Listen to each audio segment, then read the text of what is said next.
The condensation on the glass of the front display is the only thing moving in the store. It's a single heavy bead of water, tracking a slow, jagged line through the reflected neon of the open sign. Outside, the streetlights are humming, a low-frequency buzz that vibrates in the soles of my feet.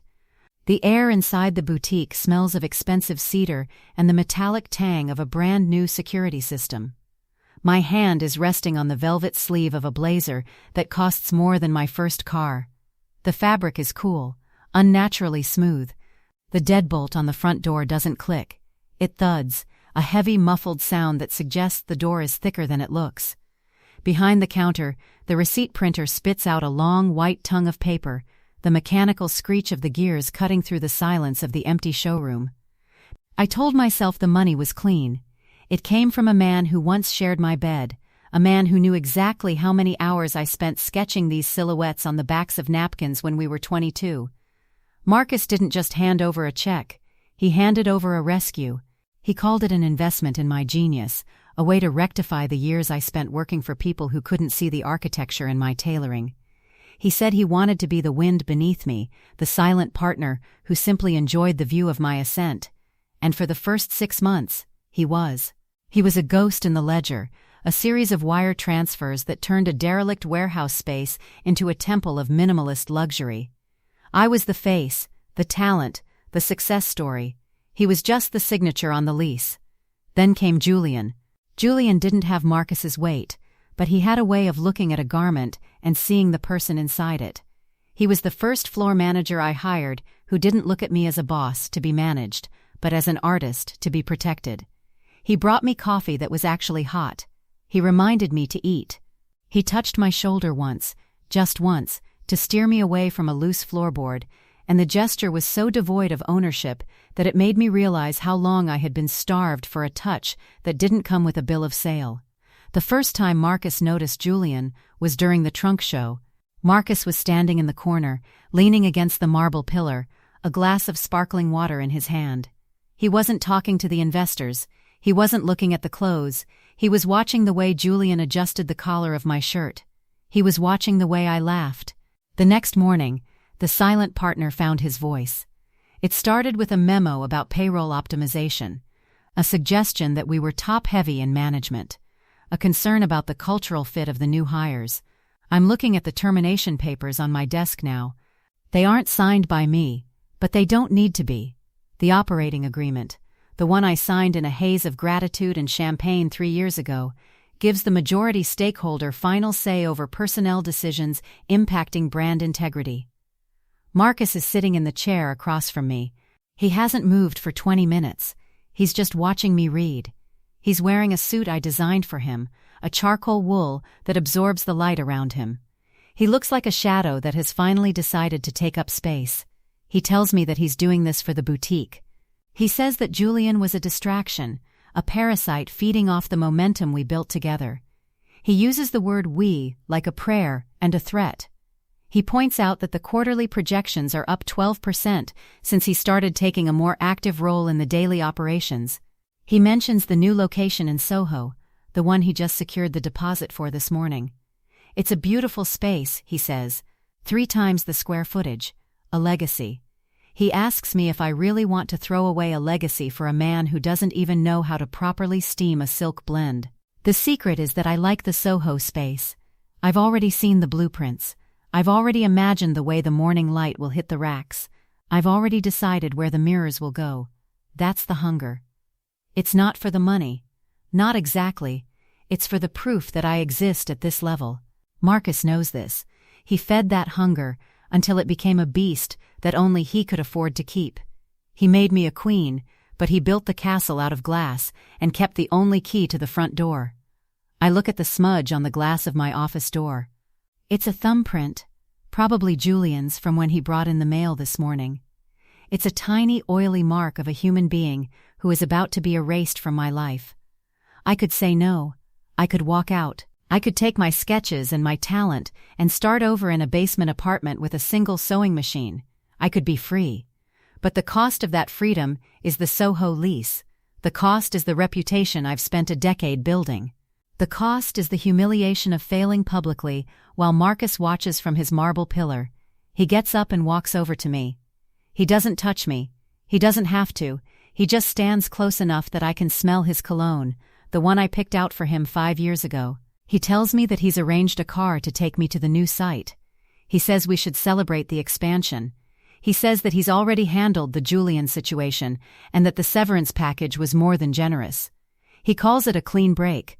He says that now, finally, there's no one left to get in our way. I feel the weight of the pen in my hand.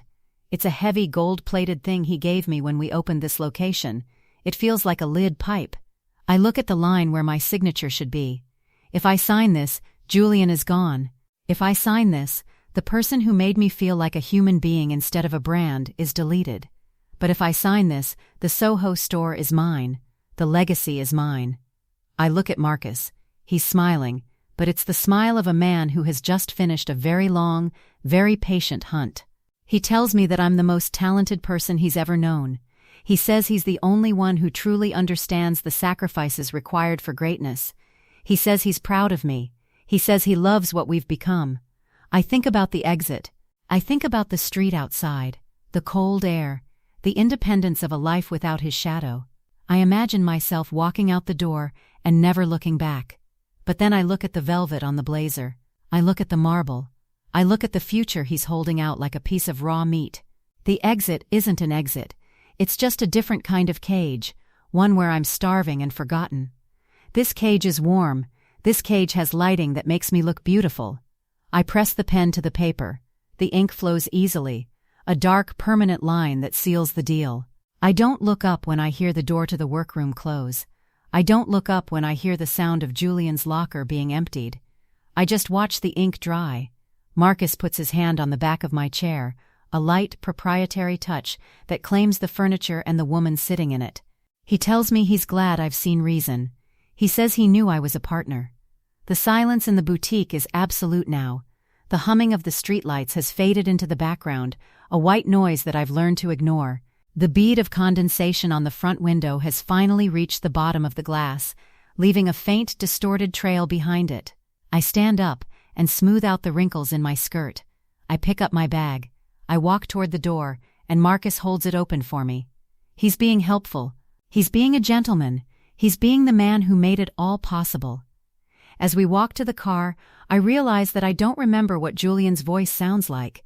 It's only been 20 minutes, and already the memory is being crowded out by floor plans and fabric swatches and the sheer overwhelming weight of Marcus's presence. He opens the car door for me, and for a split second, I hesitate. The street is empty. I could run. I could scream. I could set it all on fire. But then I think of the Soho windows, the way they'll look at night, the way the world will see me. I get into the car. The leather is soft. The air conditioning is perfect. Marcus slides in beside me and tells the driver to head downtown. He takes my hand in his, and his grip is firm, steady, and impossible to break. He tells me that tomorrow is going to be a big day. He tells me that we have so much work to do. He tells me that he's never going to let anything come between us again. And I believe him. That's the horror of it. I believe him because I've decided that the price of his protection is a price I'm willing to pay, over and over again, until there's nothing left of me but the clothes I wear and the man who bought them for me. I watch the boutique disappear in the rearview mirror, a small lit-up box in the middle of a dark city, and I realize that the only person who was ever truly trapped in that room was the woman who thought she was the owner. The car moves smoothly through the intersections, the green lights appearing one after another, as if Marcus has timed the very heartbeat of the city to suit our transit. He's talking about the opening gala, the list of names he's already vetted, the specific vintage of wine that will be served. He's building the world around me, brick by expensive brick, and with every word, the walls get a little higher, the air a little thinner. He mentions a new designer he wants me to collaborate with, someone he's invested in, and I realize the cycle is starting again. Another person to be brought into the fold, another talent to be managed, another life to be refined until it fits his specific narrow vision of success. I look out the window at the people walking on the sidewalk. They look small. They look cold. They look like they have nothing. I tell myself that I am lucky. I tell myself that I have won. I tell myself that Julian was just a floor manager, a replaceable part in a machine that is finally running at full capacity. I say these things in my head until they start to sound like the truth. Marcus squeezes my hand. He asks me what I'm thinking about. He says he can always tell when I'm designing in my head. He says he loves that about me, that I'm always looking forward, always striving for the next thing. He says he's so glad we're on the same page. I look at him, and for the first time, I don't see the man I used to love. I see a mirror. I see the person I've become to survive him. I see the ambition that he's twisted into a leash. I smile at him, a perfect, practiced expression that I know he likes. I tell him I'm thinking about the windows in Soho. I tell him I want them to be grand. I tell him I want them to be impossible to ignore. He nods, satisfied. He leans back into the leather upholstery, the king of a kingdom that exists only because I've agreed to live in it. The car turns the corner, and the light from a passing bus flashes across the interior, illuminating the gold pen in my purse, the termination papers on the desk back at the store, and the thumbprint on the glass that is already evaporating into nothing. I am the boutique owner. I am the success story. I am the woman who has everything. And as the car speeds toward the dark heart of the city, I realize that the most successful thing Marcus ever invested in wasn't the store, or the clothes, or the brand. It was the way I've learned to love the weight of the thumb on my neck. It was the way I've learned to call it support. It was the way I've learned to be quiet. The silence in the car is different now. It's not the silence of peace, it's the silence of a vacuum. It's the sound of all the air being sucked out of a room until only the two of us are left, breathing the same recycled air, moving toward a future that was written for me before I even knew the plot. I close my eyes and listen to the hum of the engine, the steady rhythmic pulse of a machine that never stops, never tires, and never ever lets go.